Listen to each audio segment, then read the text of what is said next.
it speaks to us. So I thank you for And I think that, since we're on this turtle island, and Native people were generally very inclusive, they were very eager to bring people in of different backgrounds. They brought in people because they had special gifts.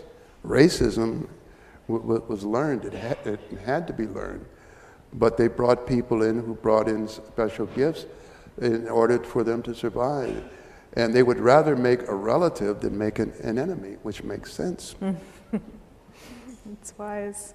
I want to open it up to the floor also, because I know that there are, I would assume there's questions. I'd like to invite people to come up to the microphone, and if you have questions, things that you want to ask so that we can continue this dialogue, I'd ask for you to keep them brief and pointed as a question, but if you can go to the mic, because we're being webcast tonight and people won't be able to hear it if you're not at the mic.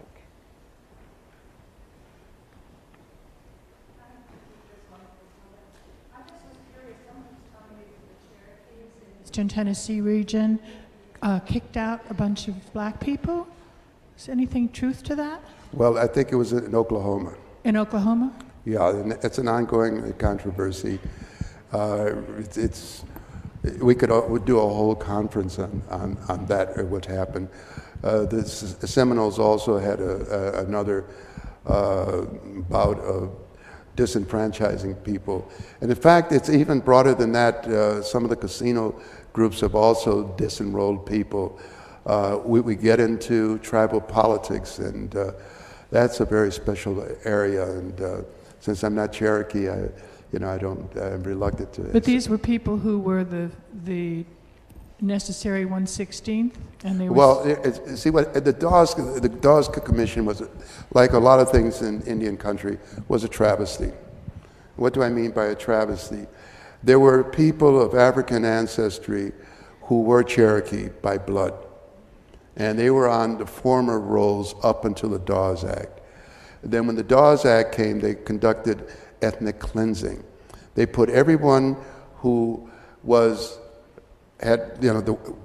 had or was perceived to have any African ancestry. There's a case of a woman who was 1/8 black, and she was denied enrollment on the by blood roll and put on something called the FREEDMAN Roll. And she was denied enrollment on the by blood roll and put on something called the FREEDMAN Roll. And she was denied enrollment on the by blood roll and put on something called the FREEDMAN Roll, even though she had never been a slave, even though she had never been a slave, even though she had never been a slave. And for the freedmen, they didn't record any blood quantum at all. And so these people are hard-pressed to go back to show that they are also Cherokee or Seminole by blood because it was erased. And that was a travesty committed by the Dawes Act. I hate to say thank you for the answer. You had a